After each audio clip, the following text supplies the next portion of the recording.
Do you know what AI actually stands for? It's Artificial Intern. And that's how you have to work with. It's an intern who strangely knows a lot of stuff. So they're straight out of university and they have studied pretty much everything, but they don't have any real world experience. They don't have the intuition that you have as a business person or a developer or whatever you do. They can do a lot of the repetitive work, a lot of the menial work of analyzing stuff, analyzing text, analyzing information, or writing templates, classifying something and kicking off backend algorithms. This is what they're really good at. But in most cases, if they make any decisions or produce any facts, you should always double check and make sure.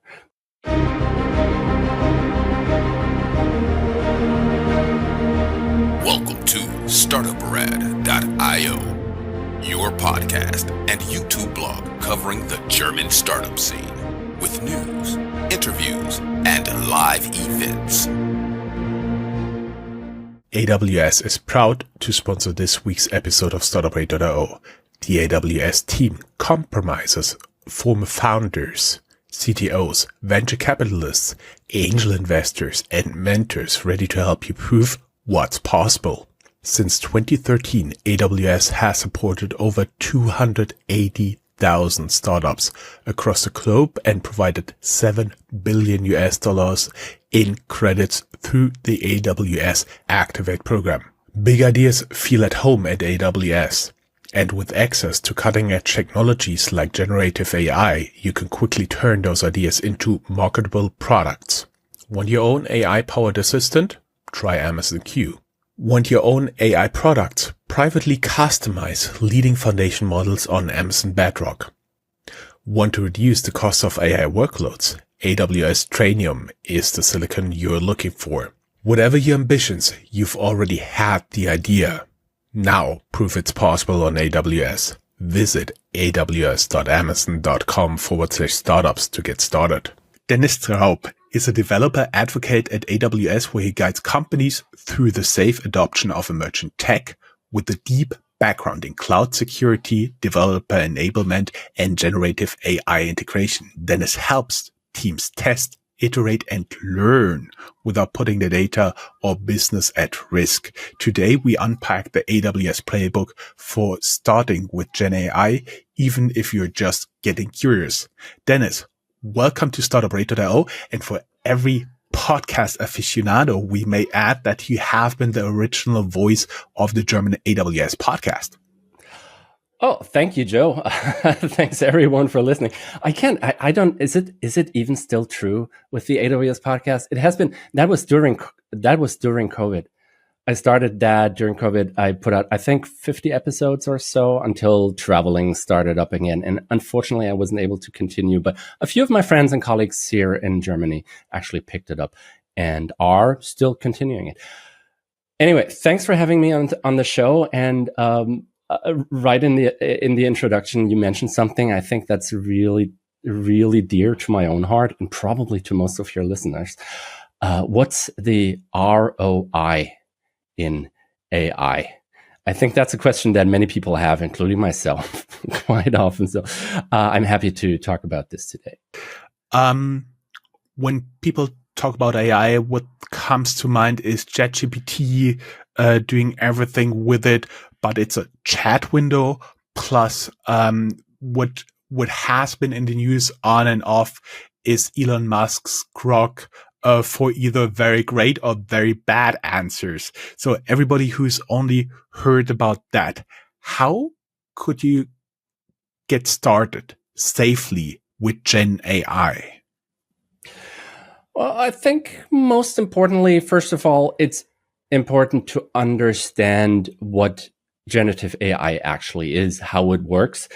Not in detail. You don't have to. I don't have a PhD in math. I don't really understand math, but you don't need to have that. But it's important to have a foundational understanding of how these models work and specifically what they are not. They are not people. They are not human beings. Even though they talk like human beings. And Andrej Karpathy, one of the people who do a lot of foundational work in AI, he actually said LLMs are like stochastic simulations of people. So they behave like people in a certain way in terms of putting out text saying something, but they behave like this friend that some of you may have had in the past. I certainly did. That person who knew everything, and when you asked them anything, they would have an answer, and they were so convincing with what they said. But once you started questioning, you might have realized, well, maybe it's not really what they're saying, or maybe they are not as sure as they think they are. So I try to compare AI models, generative AI language models, compare them with this kind of friend who would like to know a lot and probably knows a lot as well, but sometimes confuses things and isn't really aware, or doesn't want to show any weakness and tries to bring across whatever they come up with as convincing as possible. And that's what's really important. AI does not know anything. AI has been trained on the entire internet, basically, on a lot of text material. And what they do internally is just whenever you type something, whenever you send something into the language model, it looks at what you wrote, and then it compares it to what it has read in the past. And then it comes up with, well, when I had this sentence, most of the time, the next word was this. So it learns during training, it learns to relate concepts with each other without actually understanding the concept. Take a cat and the word flurry, and an LLM sees these words together very often when being trained on the internet. And then it knows, I'm doing air quotes here, it knows that cats and flurry somehow relate to each other and may create text that puts these two words together. This is very simplified, but that's effectively how it works. It does not understand anything. It is extremely well trained in terms of pattern recognition, and it repeats patterns that it originally saw. And many of these patterns have been scientific papers, lexical articles, and all kinds of information where people convincingly describe what they are talking about, because they are convinced, because most of the time it's actually true. And the model just adapted this way of communicating. That's why it sounds convinced. It is hard to find any text on the internet where somebody says, I don't know.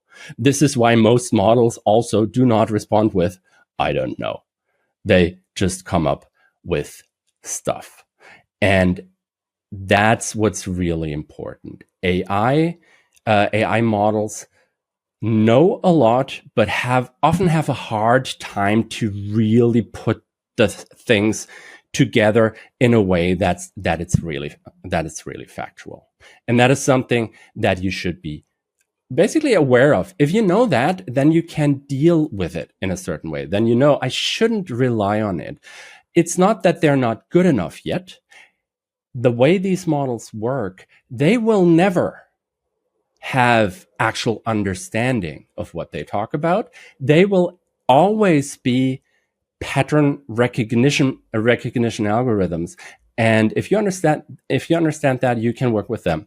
Like, I like to think about them as another thing is like do you know what AI actually stands for? It's Artificial Intern. And that's how you have to work with. It's an intern who strangely knows a lot of stuff. So they're straight out of university and they have studied pretty much everything, but they don't have any real world experience. They don't have the intuition that you have as a business person or a developer or whatever you do.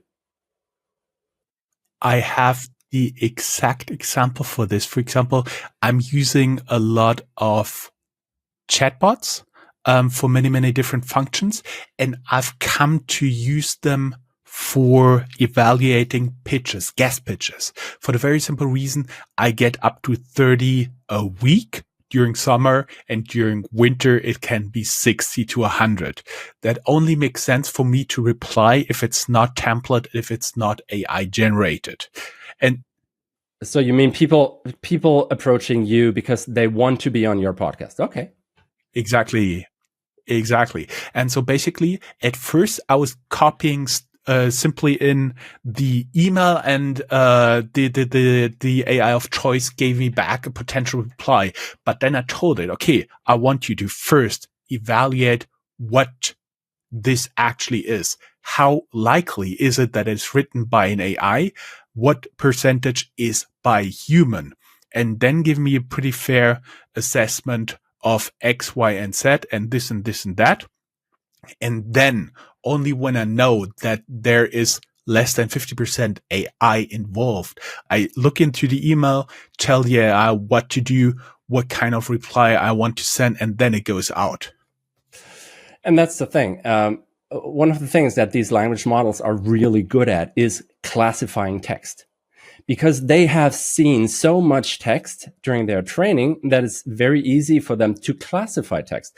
If you help them understand what the premises are, what the conditions are, what the requirements are that you're looking at, so they can classify. What they're really bad with is coming up with facts, because they do not understand the concept of facts. They're internally, they're just numbers, and text can be represented as numbers, which is why summarization, classification, and similar tasks are very easy, but there is no actual understanding. And the use case you just described is, I would be interested in understanding how many false positives you have in terms of how many supposedly AI generated pitches you unfortunately sort out, because maybe the model or maybe the person actually writes like an AI, and it's getting harder to actually distinguish between well-trained AI language models and actual human beings. There are some indicators right now. They may be out of date by tomorrow because things evolve, and especially people who build systems based on AI to actually obfuscate the fact, to hide the fact that they're using AI. They're working on this as well. But let's get back to the intern, the artificial intern.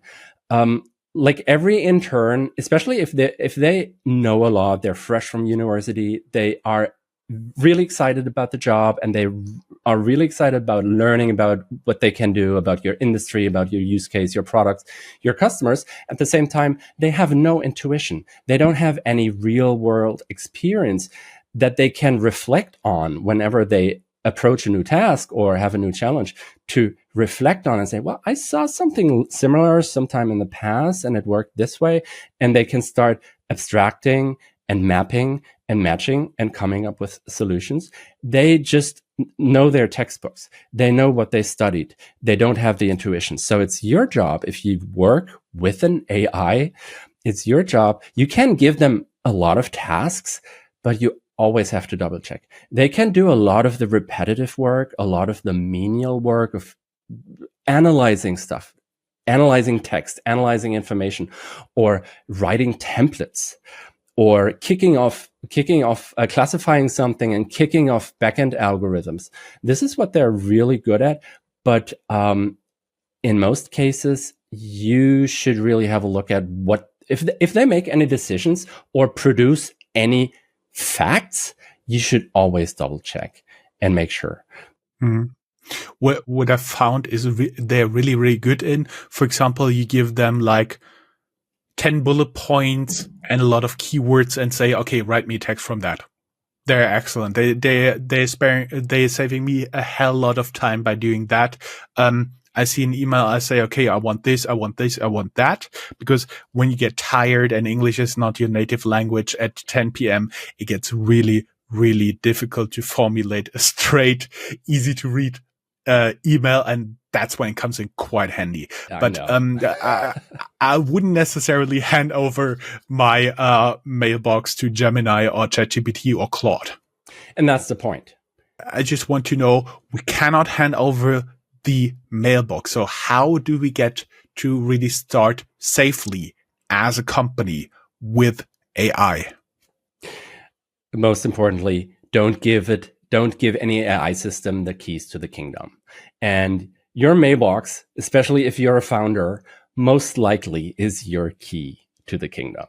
That there are many agentic orchestration systems out there that allow to just connect to your Gmail account or to Outlook, whatever, or your calendar, to connect to your data sources. It's useful as long as you don't let it act on this information. Or at least not let it act without you double checking before it actually acts on this information, because in fact, it would be able to delete all your emails, including important information. It may be able to actually send an email to somebody, and it may not be the mail that you want this person to get. So there's certain risks whenever you give an AI or anyone, like the intern. Would you give your intern access to your mail account? I just had in mind when you said, for example, my wife has a pretty common first name, and instead of sending her an invitation to a date, I send it to a potential client. The AI could do that because it's the same first name, right? Right. The AI could do that. But on the other hand, there's another risk. And that's actually data privacy and security. Because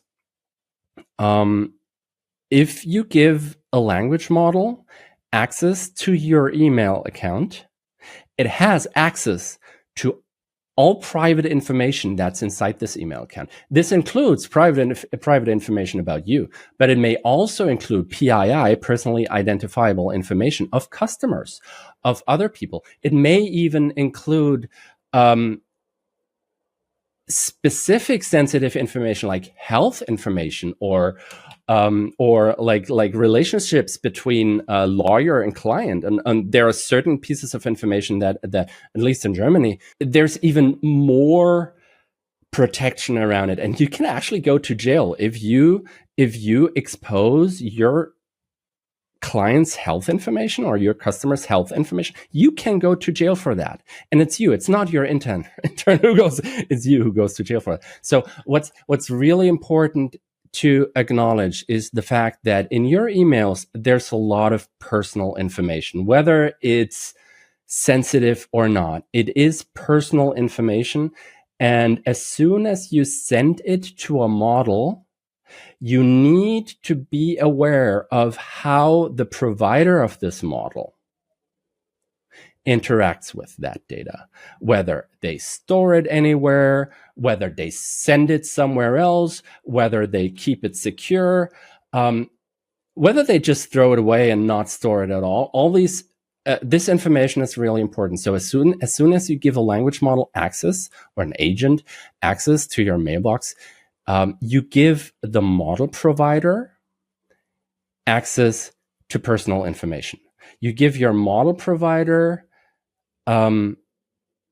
technically access to all the private information that your customers, that your family, that you yourself have entrusted your mailbox with. And I mean, even if your customers wouldn't care, it would be a GDPR headache.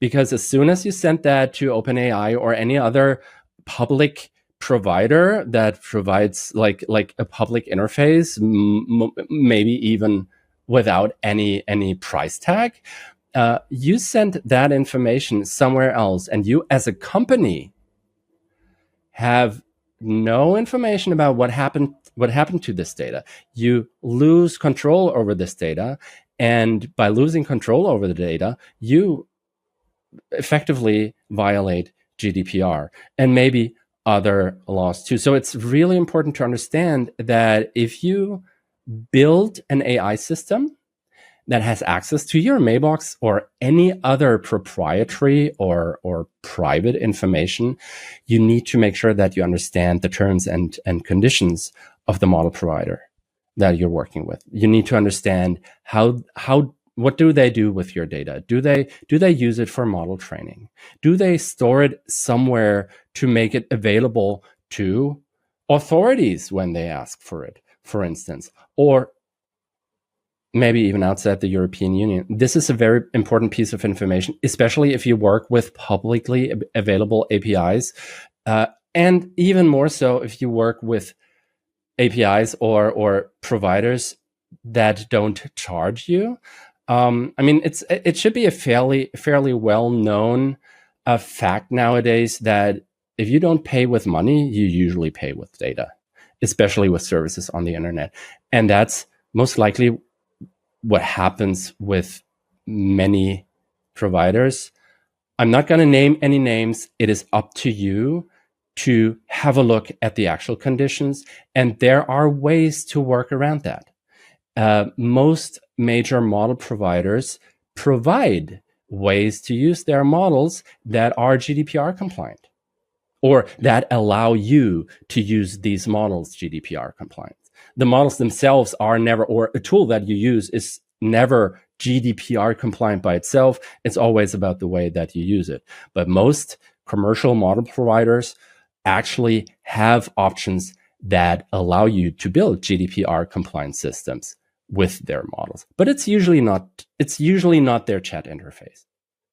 That is exactly because what I was going for, because why wouldn't you start with a chatbot, and how would you look in a company, like on a meta level, for the first real project they can use, they can do with AI?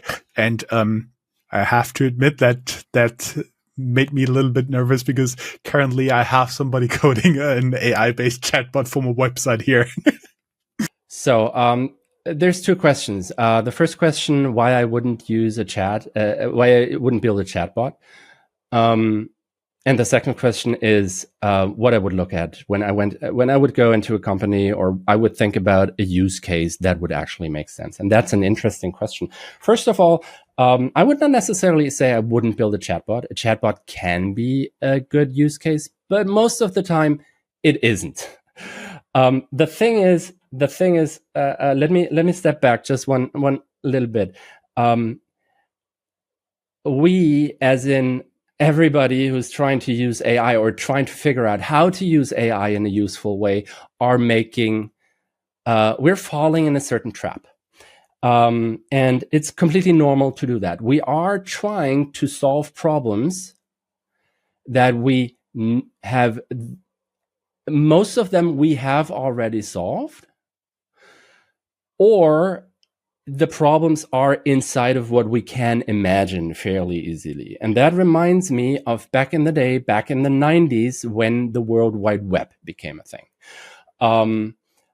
I don't know if you had been around. I mean, Joe, you probably have been around. I have been around. I don't know about the listeners, but if you have been around back in the day, when we started building websites or web pages or home pages, as we called them back then, we were mostly trying to replicate what we already knew. So we had yellow pages on the internet where you could find web pages like yellow pages with classification systems that were based on traditional libraries. Everybody had a home page, which was more or less a business card, and we tried to replicate print material onto the screen, which was really hard because most screens, MySpace. even before that, most screens only had 800 by 600 pixels. Early HTML didn't really allow you to position stuff. It's still hard nowadays, but back then it just didn't work. The lineup lines, so the connections to the internet were so slow that you couldn't really use images. And it was really hard. So every company said, well, we know we need to be on the internet now, just like they say nowadays, we need to use AI, but it doesn't really work. And where's the ROI in this? Where's the ROI in putting my brochure, my print brochure, onto the screen, and it's terribly slow for customers to load and display? Or what sense does it make? Do you know what came to mind when you talked about terribly slow? The sound of a dial-up connection. Right. Exactly. And that's the thing. We tried to solve traditional problems with this new tool, with this new technology. We tried to use traditional means and just map them onto the screen. And that didn't work because the screen is not made for printed stuff. The screen is not a thick yellow pages, a tome of addresses, of phone numbers for businesses. That's not what it is. And over time, more and more people, and it took a few years, more and more people started realizing there's a completely new way of thinking about things. And that's where Google started. And Google started replacing traditional yellow pages. That's when Amazon started. Amazon started replacing traditional brochures on the internet where you could read what you could buy and then pick up the phone or send an email to the retailer to tell them, oh, well, I want this as a mail order. That's when eBay came around, when Wikipedia or Wiki as a principle started to come around, when things like Facebook and Twitter came around, when we started to embrace the new medium and actually use it for things that we couldn't even imagine before. Traditional classification systems, like in libraries, they are important in libraries because they have to deal with shelf space. They have to put the book somewhere. And they cannot put the book everywhere. But with the internet, with hyper data, with hypermedia, you can put the book literally everywhere. You don't need classification systems, or you can have adaptive classification systems. You can have dynamic classification systems. You can even create something that looks at how many people actually read your book and cited from it, which effectively is Google. How many people actually visit your homepage, your website, your application, and actually link to it from their page? That is what Google looks at. And it's the same situation all over again, in my opinion, with AI. We're still trying to solve old problems with the new tool, and we haven't really figured out what's the exciting new thing that we can build with this tool that was prohibitively costly in terms of money or in terms of time, so that we didn't even think about doing it. Imagine back in the day before we had the internet and mobile phones. Imagine back in the day, you live in Germany, I do. When I called my relatives in the US, or when my family called relatives in the US, that happened once a year on Christmas, and every family members had about 5 seconds to talk to them because it was an intercontinental call, which was so expensive. So we never talked to our relatives except on Christmas. When I went on vacation and I sent a postcard back home, most of the time the postcard arrived 2 weeks after I arrived back home.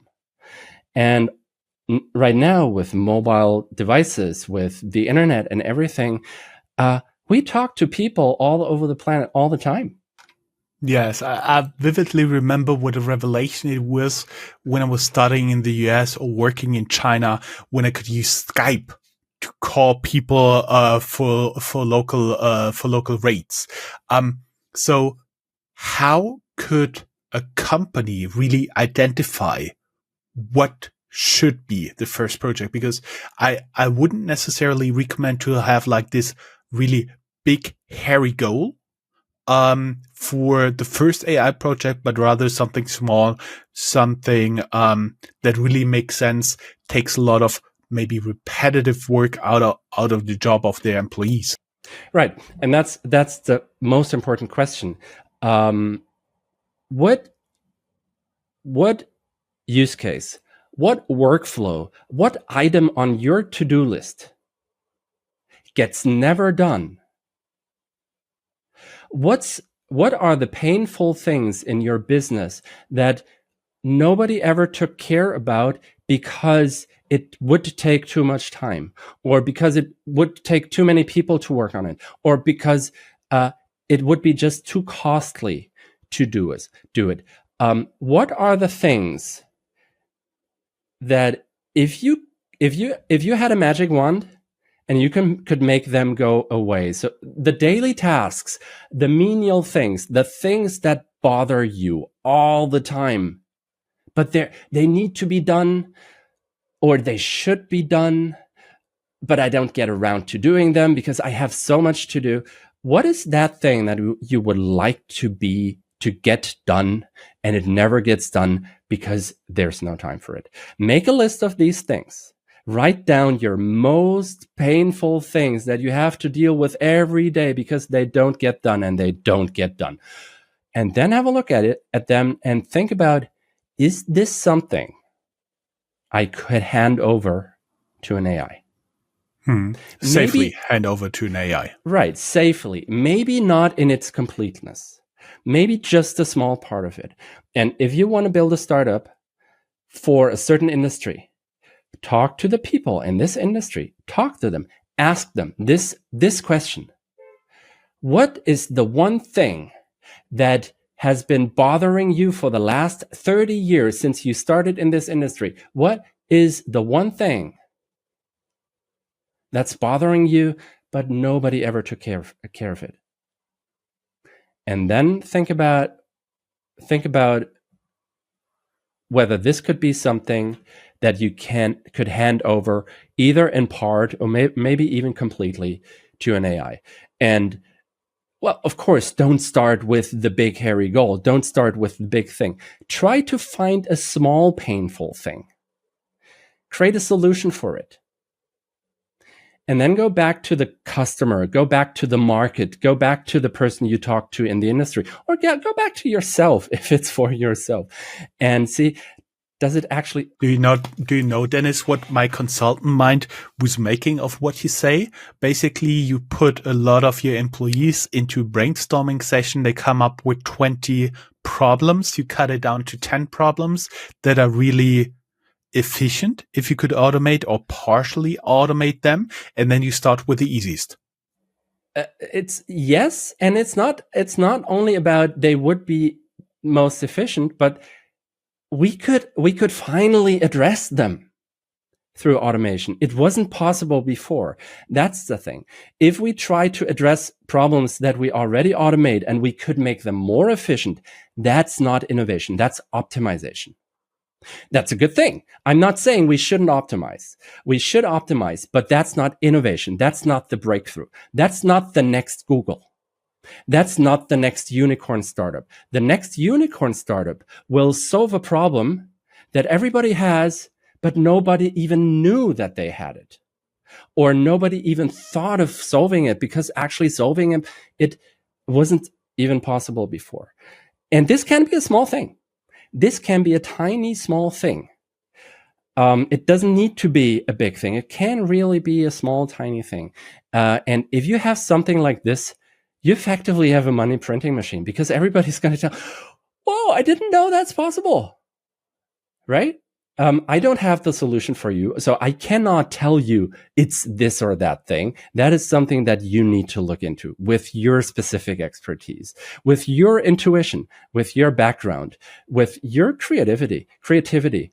But what we've been doing most of the time with AI in the last 2 or 3 years really was trying to use AI to solve problems that we are already solving and making them more efficient, making them less costly, reducing costs. Unfortunately, firing people and replacing them with AI to then figure out, well, maybe that wasn't needed those people, right? Maybe it wasn't the best idea. Maybe we shouldn't have listened to the promises of AI now replacing everyone. AI is something that can help you solve new problems. And AI shouldn't be used to solve a problem that's already been solved. unless you are in the optimization stage. Big enterprises may be in that stage, and big enterprises may be doing the right thing when they're looking at their processes and workflows and everything and think about, well, where are the bottlenecks? Can we apply this to individual bottlenecks in here to make the overall process more efficient or more scalable or whatever? But especially in the startup space, you want to innovate, and innovation is creating something new or solving a problem that everybody thought was not solvable or didn't even think about solving because we didn't think about calling our relatives in the US every day because it just wasn't possible. It was too expensive. Right? I see. I would be wondering what for our audience would be their first GenAI use case idea and what's holding them back from trying it. Drop your comment or DM us on LinkedIn. We'll be back after a very short ad break.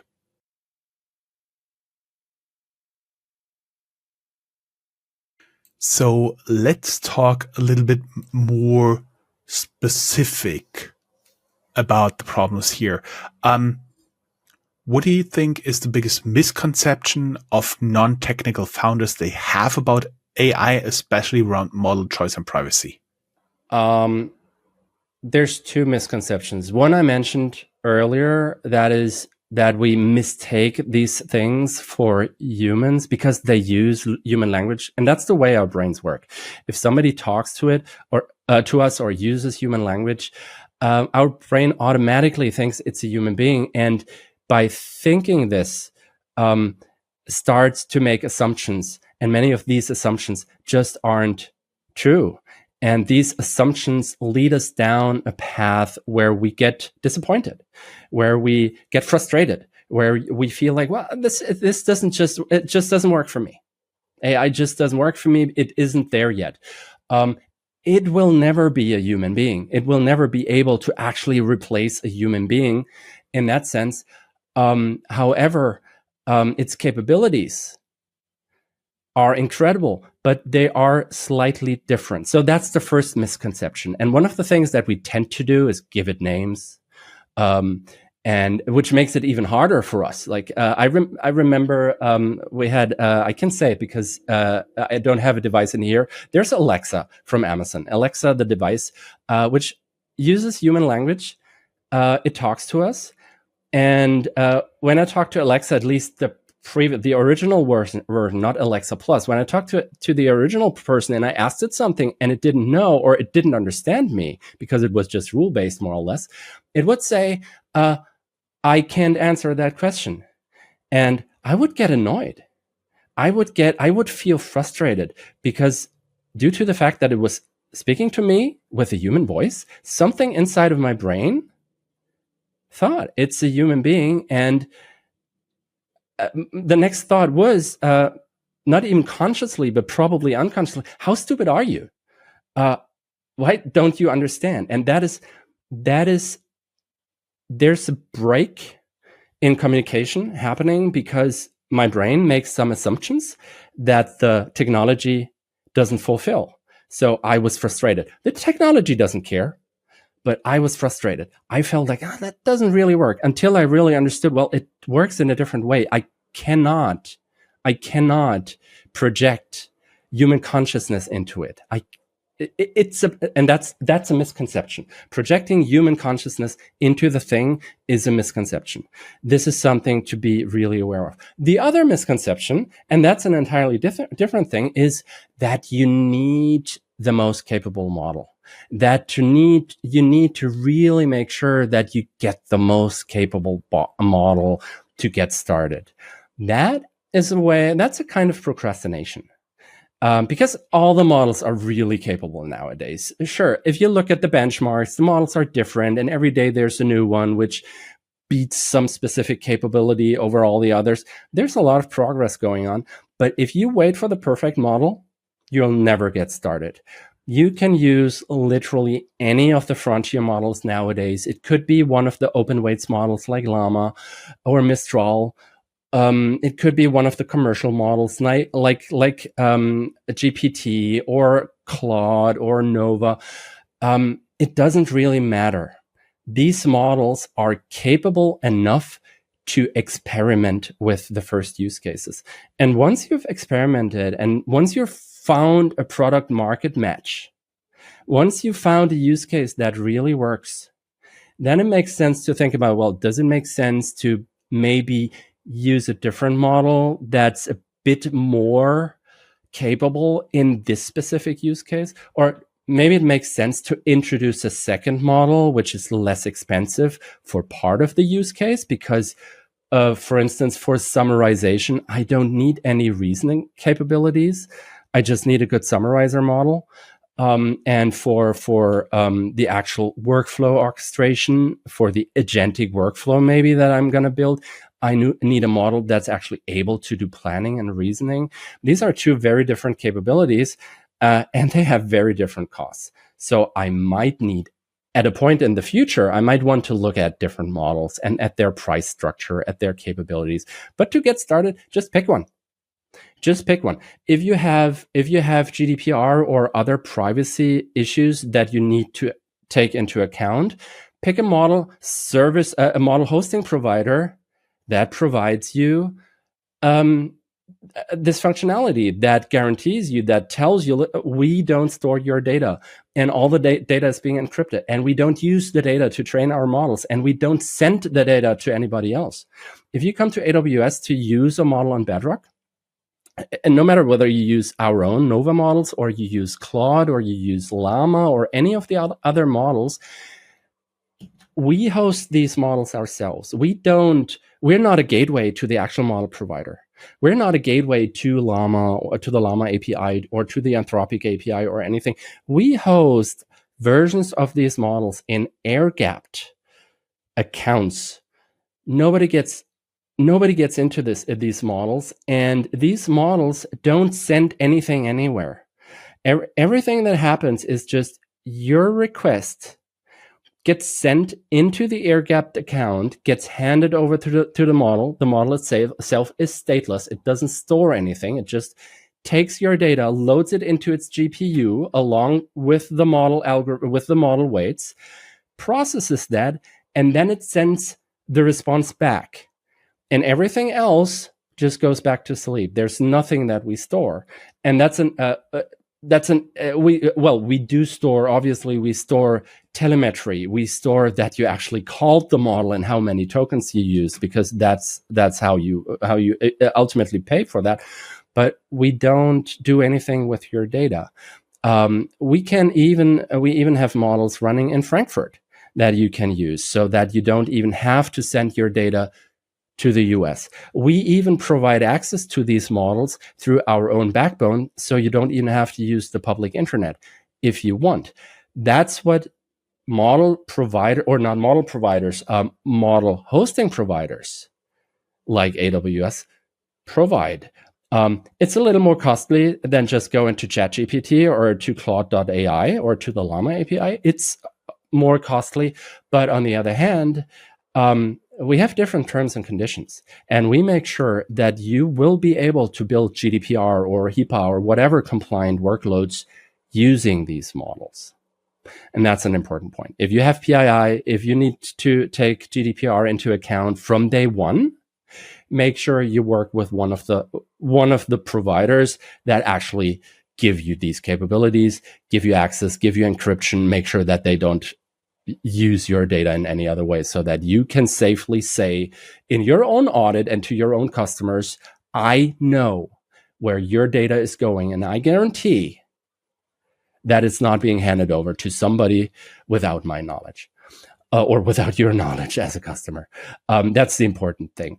But to get started, I might even really start with a use case that doesn't even need these complexities, because it introduces complexities. And that's the thing.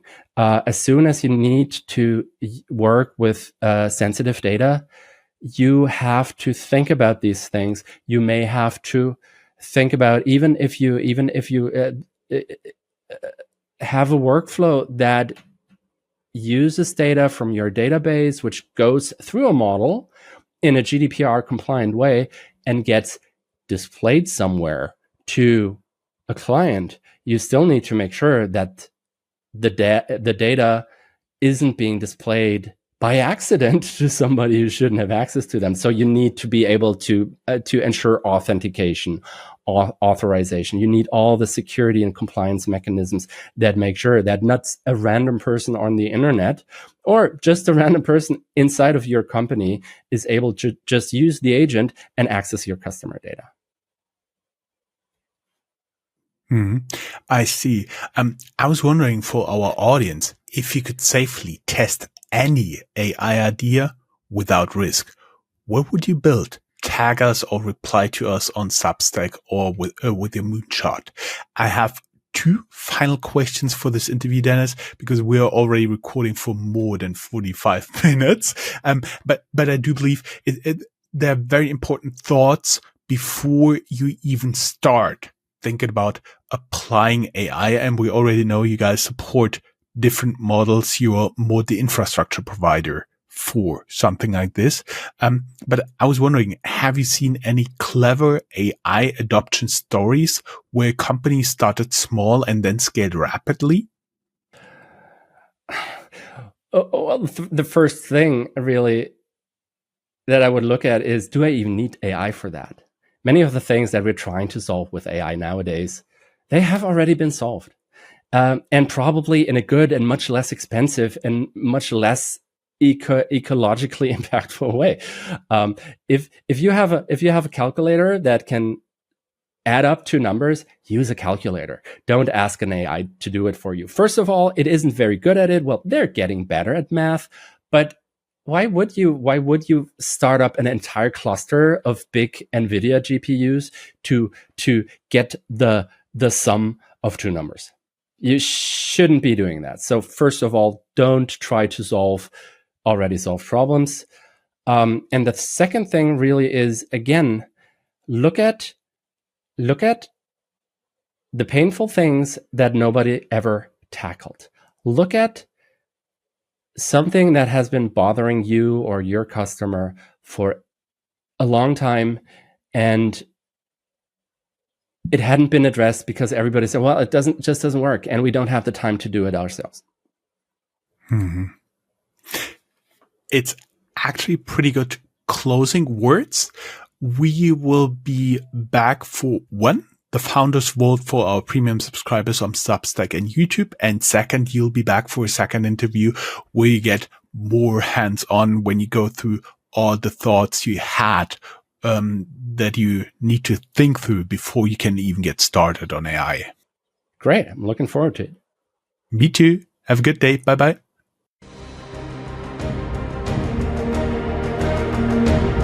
That's all, folks. Find more news, streams, events, and interviews at www.startuprad.io. Remember, sharing is caring.